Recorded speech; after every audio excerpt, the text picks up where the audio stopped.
나흘간 이어진 폭우에 피해가 속출한 가운데 여야가 신속한 복구 지원을 약속했습니다.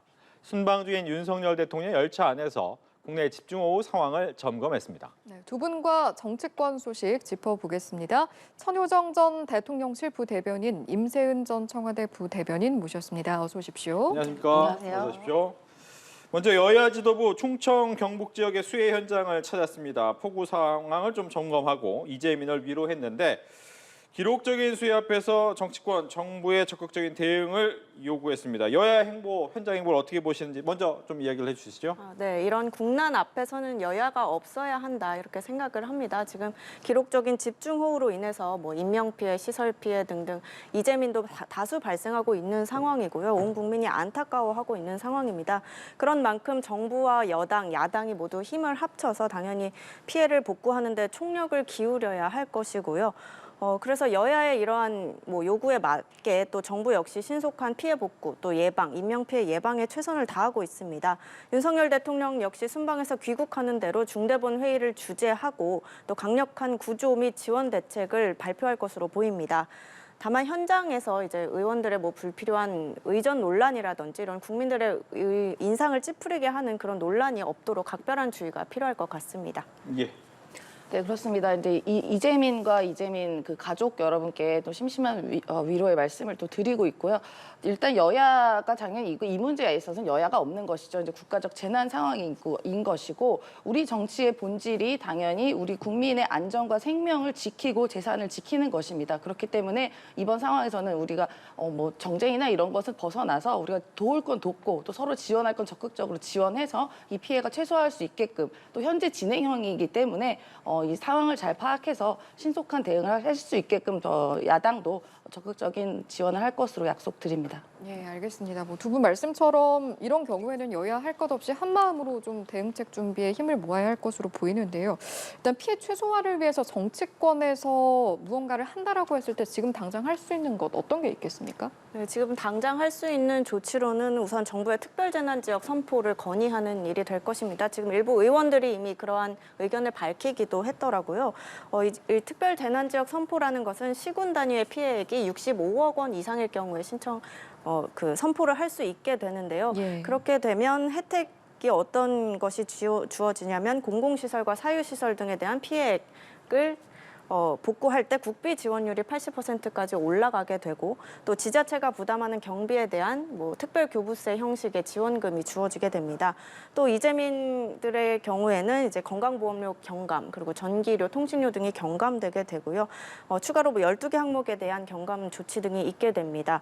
그렇기 때문에 이것이 가장 이제 빠른 시일 내에 할 수 있는 조치라고 생각이 되고 또 장기적으로는 지금 급격한 기후 변화가 우리나라만의 문제가 아니고 전 세계적으로 계속되고 있습니다. 작년에 호우의 양상이 다르고 올해의 호우의 양상이 다르기 때문에 이에 대한 장기적인 대책을 법률안이든 예산안이든 국회에서 논의를 하는 것이 가능할 수 있을 것입니다. 그리고 또 국회에서는 이제 피해가 일어나고 뉴스에서 많이 보도가 됐을 때는 복구 현장까지 가서 점검을 하지만 실제로 국민들의 관심이 잦아들면 또 무관심하는 경향이 있기 때문에 이거에 대한 관심을 지속적으로 기울이고 계속 점검해 나간다면 국회의 역할을 충실히 할 수 있지 않을까 하고 생각합니다. 정치권에서 할 수 있는 단기적인 역할 또 장기적인 역할 마찬가지로 질문 드리겠습니다. 네, 맞습니다. 일단은 당분간은 지금 피해 복구와 상황 파악이 일단 우선이 돼야 될 것이고요. 말씀하신 것처럼 이제 특별재난지역 선포가 아마 대통령 재가 사항이기 때문에 하루빨리 오셔서 아마 특별재난지역도 선포를 하셔야 될 거라고 저는 보여집니다. 그리고 이 지자체 차원에서 보다 면밀하게 지금 상황을 파악하고 지원할 부분이 있으면 지자체와 광역단체 더 나아가서 정부 차원에서도 함께 모색해서 상황 파악을 해야 될 것이고요. 그리고 다만 이제 치수시설이나 우리가 우수시설, 유지, 보수 이런 부분이 있었는데 이 부분이 사실 정부 여당에서 예산을 삭감했었던 경우가 있었습니다. 이번 예산이 삭감이 됐었는데요. 이번 상황을 계기로 야당도 적극적인 협조하에 관련한 예산이나 제도적인 방안 등을 마련하는 것도 이제 심각하게 고민을 해야 되는 상황일 거다라고 보여집니다. 네. 두 분께서 이제 이야기를 해주셨지만 매년 침수 피해나 산사태나 이런 부분에 대한 이야기는 나와 있고 여기에 대해서 과연 장기적인 대책은 마련돼 있느냐, 제도적 대응책은 있느냐에 대한 고민도 해야 될 것 같긴 합니다. 즉 인재에 대한 문제에 대해서는 어떻게 대응을 해야 될지 먼저 좀 얘기를 해주시죠. 네, 말씀하신 것처럼 늘 사고가 터지고 나면 사후 약방문이다라는 아쉬움이 나오기도 합니다. 이게 지금 글로벌 기후 환경이 급격히 변화하면서 정부가 뭐 총력을 다한다고 해도 부족한 면이 있는 것이 사실이고 국민들께서도 그 부분에 대해서 좀 많이 국민의 눈높이에 맞지 않는 것도 사실인데요.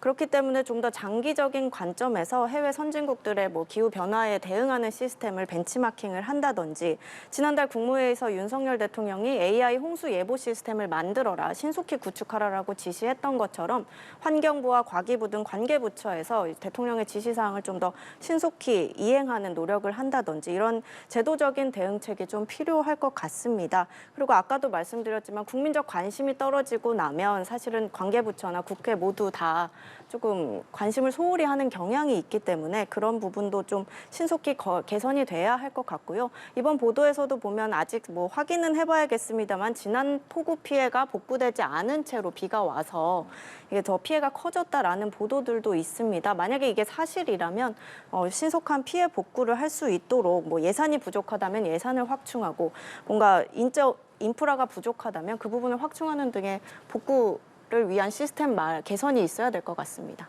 네, 같은 질문 역시 드립니다. 네, 그러니까 매번 사고가 터지고 나서 이제 복구를 하는 이른바 뭐 소 잃고 외양간 고치는 식의 이제 제도는 더 이상 있어서는 안 되겠죠. 그러니까 지난해 같은 경우에도 사실상 서울 지역에서 그러니까 보통 서울은 치수 시설이 그래도 괜찮다고 하는 곳에도 불구하고 지난해 뭐 강남 지역이라던가 뭐 관악, 동작 굉장히 그래도 제도적으로 괜찮은 지역에서 수해가 났었습니다. 그렇기 때문에 서울마저 이런 지역인데 뭐 지방 지역 같은 경우는 오히려 더 예산도 작기 때문에 이런 치수 시설이나 뭐 우수 시설에 대한 정기적인 보완이 더 보다 면밀하게 필요할 것이라고 보여지고요.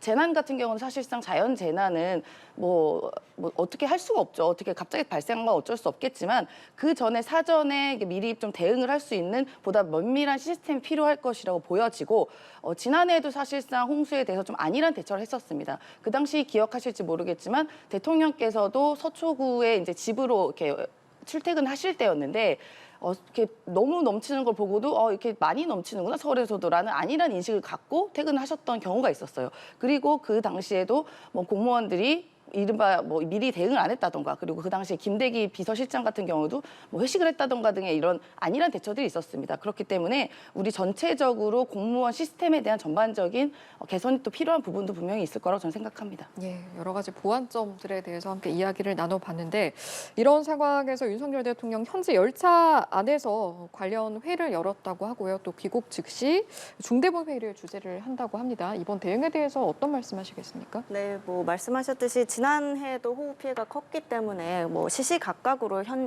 해외에서도 대응을 하고 있다라고 보여집니다.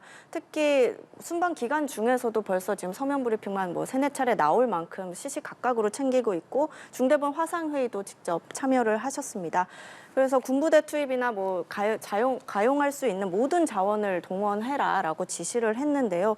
아까 뭐 임세현 대변인께서 말씀하신 것 중에 조금 사실과 다른 부분이 지난해 폭우 피해가 컸던 것은 사실이고 그것이 또 서울 강남 지역이었기 때문에 국민들께 조금 충격이었던 것은 사실이지만 뭐 대통령이 안이하게 집으로 귀가했다라거나 뭐 아무것도 챙기지 않았다는 것은 사실이 아니거든요. 그게 다 그 상황실에서 다 이미 챙기고 있고 보고하고 적절한 지시를 내렸다는 것을 작년에도 이미 저희가 입장문을 배포를 했기 때문에 그 부분은 뭐 조금 사고가 난 것은 안타깝지만 사실과는 다른 부분이 있어서 바로 잡고요. 이번에도 마찬가지로 더 높은 강도로 피해 복구와 예방 대책 마련 등에 대한 지시가 있을 것으로 보입니다.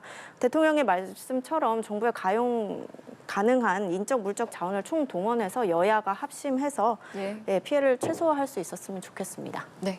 네, 그러니까 방금 뭐 사실관계를 얘기하셔서 그런데 작년에 뉴스만 봐도 바로 나옵니다. 그 당시 대통령께서 퇴근하시면서 나도 퇴근하다 보니까 물이 많이 넘쳤더라라고 이야기를 한 게 있고 그거에 대해서 야당에서 왜 대통령이 이렇게 안일하게 대처를 하냐라고 문제 제기를 하자 그 당시 대통령 비서실장이 그럼 비 온다고 퇴근 안 하냐라는 이야기를 하신 게 있습니다. 저는 그 부분에 대해서 그런 대처가 좀 아쉽다라는 말씀을 드리는 것이고요. 대통령께서 어쨌든 순방에 임하고 계시고 그곳에서 국내 상황을 면밀하게 챙긴다고 하니 다행입니다만 예정에도 없었던 우크라이나에 방문을 한다는 게 과연 옳은 것인가에 대한 저는 의문점이 있습니다. 지금 어떻게 보면 국난이라고 할 만큼 아직까지도 피해가 진행 중인 상황입니다. 지금 뭐 40명이라고 얘기 나오지만 사실 오송 같은 경우는 집계가 안 됐기 때문에 지금 피해가 이제 어느 정도까지 이제 가늠이 안 되는 상황인데 예정에 없는 일정을 갑자기 가는 게 과연 맞은가라는 의구심이 있는 것이고요. 있던 일정도 사실상 양해를 구하고 국내 상황이 어렵고 국내에서 지금 국민들이 물난리로 난리가 났으니 좀 미리 양해를 구한다라고 있는 일정도 사실 취소하고 오셔야 됨이 마땅한데 없는 일정도 굳이 뭐 의미를 잘 모르겠는 일정까지 가셔서 순방을 하시는 게 과연 옳은가? 그거에 대한 국민적인 의문심이 있는 것이거든요. 지금 국내 상황이 여러 가지로 안 좋지 않습니까? 비단 물난리뿐만이 아니라 지금 대통령 가족 관련해서도 여러 가지 논란이 있는 상황인데 즉 저렇게 가시는 게 맞는가라는 야당에서는 의구심을 제기할 수밖에 없습니다. 네, 우크라이나의 깜짝 방문을 또 이야기를 해주셨기 때문에 관련된 내용으로 좀 넘어가 보면 우크라이나 방문에 대해서 지금 야당 입장에서 현재 상황에서 맞는 순방이냐라는 질의가 있었고 또 이쪽에 대한 반론을 들어보도록 하겠습니다. 네, 그거는 뭐 국제 정세를 전혀 모르고 하시는 말씀이다라고 말씀을 드리겠습니다. 왜냐하면 물론 지금 국내 사건 사고들이 중요하죠. 매우 중요한 일이긴 하지만 우크라이나 방문이 예정되지 않았다라고 하기는 어려운 게 외부적으로 알려지지 않았던 것이지 내부적으로는 당연히 준비가 있었을 것이고요. 아무 준비 없이 양국 정상이 만나기는 어렵지 않습니까? 이게 다 외교 전략 중에 하나였기 때문에 그거를 중단하고 돌아오는 것이 더 국익에 부합한다라고 국민들이 생각할지 일단 의문입니다. 이번 우크라이나 깜짝 방문의 경우에는 우리나라 대통령 최초로 전쟁 지역을 방문함으로써 대한민국이 더 이상 지정학적 위치에 끼인 약소국이 아니라 글로벌 중추 국가로서 행동하는 국가다라는 모습을 전 세계에 몸소 보여준 것입니다. 그렇기 때문에 역사적으로 굉장히 의미가 있는 전략적 외교 행위였다라고 보여집니다. 그래서 우크라이나 젤렌스키 대통령과 평화연대 이니셔티브를 발표했고요. 또 인도적 지원, 군수 물품 등을 지원하기로 약속을 했습니다.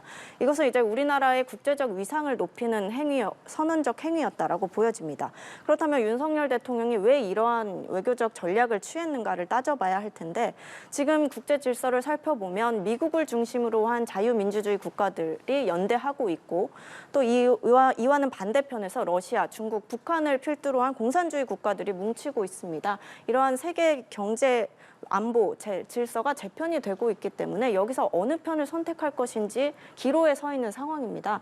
우리나라 헌법 질서상 당연히 공산주의 국가를 선택할 수는 없는 것이고요. 당연히 자유민주주의 국가의 편에 서서 연대하지 않으면 우리나라만 소외되고 나중에 외교, 안보, 경제적으로 큰 불이익을 입을 수밖에 없는 기로에 서 있기 때문에 윤석열 대통령이 이러한 선제적인 선택을 했다라는 것이고요. 이것은 나중에 역사적으로 큰 평가를 받을 것이라고 생각을 합니다. 그래서 실제로 경제 성과도 많이 얻어왔습니다. 제2의 마셜 플랜이라고 불리는 우크라이나 재건 사업의 MOU에 참여를 하게 됐고요. 이건 규모가 어느 정도 되냐면 1,000조 원에서 2,000조 원까지 된다라고 평가가 되고 있습니다. 뭐 우리나라 돈으로 환산해도 상상하기 어려운 어마어마한 규모여서 역사적으로 굉장히 우리 경제에 큰 활력을 줄 것이다라고 평가가 되고 또 미래 세대를 위한 일자리 창출에도 큰 기여를 할 수밖에 없는 그 정도의 규모입니다. 또 폴란드와의 교역 규모를 3배 이상 확대하기로 했고 이것도 우리나라 돈으로 환산하면 한 40조 원 규모입니다. 2030년까지 그 정도 교역 규모를 확대한다는 것이고요. 또 13개국 정상과 릴레이 회담을 하면서 이제 외교적인 안보 협력을 강화했습니다. 뭐 전직 대통령처럼 혼밥을 한다거나 뭐 다자 외교의 장에서 혼자 있는 시간을 보낸 것이 아닙니다. 굉장히 대조적으로 외교의 무대의 장을 넓혔기 때문에 높이 평가할 수밖에 없고요. 또 한일 정상회담을 통해서 후쿠시마 오염수 관련한 우리 정부의 요구사항을 3가지를 전달을 했습니다. 실시간 모니터링 정보를 공유하고 또 방류 점검에 한국 전문가를 참여시켜 달라. 그리고 기준치에 맞지 않을 경우 방류를 즉각 중단해라라는 3가지 요구를 구체적으로 했기 때문에 문재인 정권 5년 동안은 한일 관계가 악화되는 바람에 아무런 요구도 하지 못하지 않았습니까? 근데 윤석열 대통령은 한일 관계가 정상화되니 이런 구체적인 요구를 할 수 있는 것입니다. 그래서 이번 외교는 경제, 외교, 안보 트리플 성과다라고 이렇게 높이 평가할 수 있겠습니다. 네, 우크라이나 방문이 현 시점에 맞느냐에 대해서 설명을 해주면서 경제적인 외교적인 면에서의 모두 성과가 있었다라는 부분을 좀 강조를 해주셨습니다. 여기에 대한 얘기 듣겠습니다. 일단 뭐 깜짝 방문이라고 하죠. 대통령께서 뭐 일정도 다 알리지도 않고 최소한의 수행원만 데리고 깜짝 방문을 했다라고 하는데 사실상 저는 말씀하신 것처럼 예정이 되어 있는 거를 그냥 깜짝 방문인 것처럼 포장했다라고밖에 볼 수가 없습니다. 왜냐하면 지난 5월 한 26일쯤에 언론 보도가 나왔었습니다. 7월 달에 우크라이나를 방문할 수도 있다라는 언론 보도가 나왔었지만 대통령실에서는 그 당시에 아니다라고 이제 부정을 했었습니다. 근데 이번에 이제 귀국을 미루면서 깜짝 방문이라는 모양새로 일단은 갔는데요. 이 외교라는 것은 실익도 챙겨야 되고 어떤 일정한 메시지도 있어야 되는 것입니다. 특히나 정상 간의 외교에서는요. 어떤 특별한 이득이나 외교의 메시지가 있었는데 사실 이번에 메시지가 저는 읽혀지지 않았었거든요. 그리고 과연 우크라이나를 지금 방문하는 것이 어떠한 국가적인 실익이 있을까 하는 의구심이 있습니다. 우리나라는 어쩔 수 없이 강대국 사이에 중간에 뭐 지리적으로나 경제적으로나 좀 속해 있습니다. 이른바 러시아, 미국, 중국, 뭐 일본까지 이 4대 강대국 사이에 있으면서 외줄타기를 외교를 할 수밖에 없는 어떻게 보면 그런 운명일 수밖에 없습니다. 여러 가지로요. 그런데 또 최대 무역국 중 하나의 러시아를 굳이 자극하면서까지 우크라이나를 방문한 실익이 도대체 무엇이 있을까? 우리 야당에서는 당연히 물어볼 수밖에 없습니다. 어쨌든 국가적인 세금이 들어가는 사안이 이것이고요.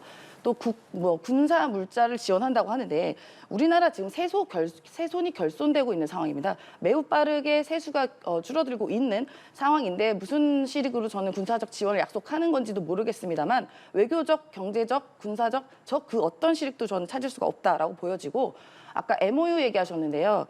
MOU는요, 그냥 약속도 아니고요. 그냥 합의입니다, 합의. 예를 들어, 언제 밥 한 번 먹자, 요런 건데, 그 MOU도 사실상 그동안에 그간의 MOU의 히스토리를 봤을 때, 실제적으로 MOU가 성공해서 실제로 결론이 났던 경우가 30%도 채 되지 않습니다. 그렇기 때문에 그 MOU 하나만으로 우크라이나를 갔다? 이거는 국민적으로 절대로 납득하지 못할 상황이라 보여지고 물론 인도적 차원에서 지원이 있을 수 있습니다. 그런 거는 제가 볼 때는 그냥 시민단체나 이런 민간 차원에서의 지원을 하는 거지 굳이 한 나라를 도발하면서까지 이 국제 정세에 있는 상황에서 하는 것은 전혀 외교적으로 저는 실익이 없다라고 보여지고요.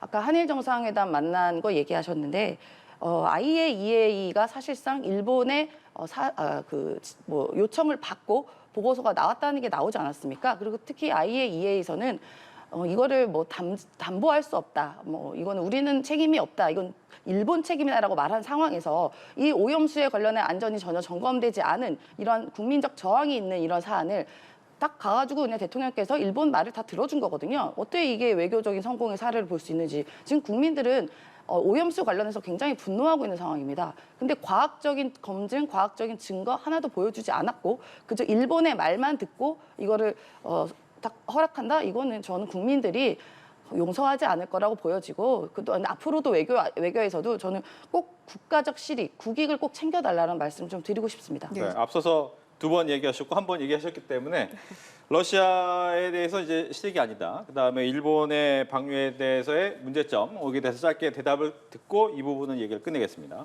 네, 방금 뭐 우크라이나에 MOU를 맺으러 가는 게 실익이 없다라고 하셨는데 MOU는 폴란드에 가서 맺으신 거고요.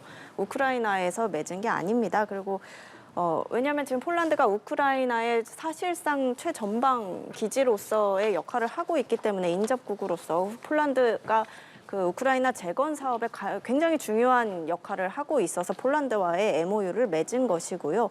그리고 러시아를 도발한다라는 부분과 그리고 또 우리나라가 지정학적으로 외줄타기를 할 수밖에 없다라는 부분은 굉장히 예전의 시각이라고 봅니다. 되게 후진적인 시각이고 우리나라 스스로의 국격을 깎아먹는 시각이죠. 지금 우리나라는 경제적으로나 안보적으로나 굉장히 선진국 반열에 들었기 때문에 글로벌 중추국가로서의 책임 있는 행동을 하지 않으면 안 되는 위치에 있습니다. 우리나라가 그러면 뭐 러시아를 도발하지 않기 위해 우크라이나를 지원하지 않는다 혹은 방문하지 않는다고 한다면 미국, 일본 등의 자유민주주의 국가들과의 관계는 어떻게 되며 한미일 동맹은 어떻게 되며 그로 인해 초래되는 위협들에 대해서는 누가 책임을 집니까? 그럼 중국과 러시아의 편에 서자는 말씀이십니까? 우리나라 국민들이 손수 만든 87년도 헌법은 그렇게 되어 있지 않거든요. 그렇기 때문에 이거는 뭐 선택의 여지가 없는 부분입니다. 예전처럼 중립국가 선언이 가능하느냐라고 하면 지금 스위스조차도 중립국을 포기하고 나토에 가입하려고 하는 상황입니다. 애초에 불가능한 상황이고 불가능한 걸 선택하라라고 하는 건 맞지가 않죠. 네, 그렇기 때문에 그 국제 질서를 좀 알고 거기에 맞는 외교 전략을 취해야 한다라고 말씀드리겠습니다. 네. 이렇게 해서 관련된 내용까지 모두 들어봤습니다. 네, 네. 두 분과 함께한 이야기는 여기까지 듣겠습니다. 오늘 말씀 잘 들었습니다. 고맙습니다. 감사합니다.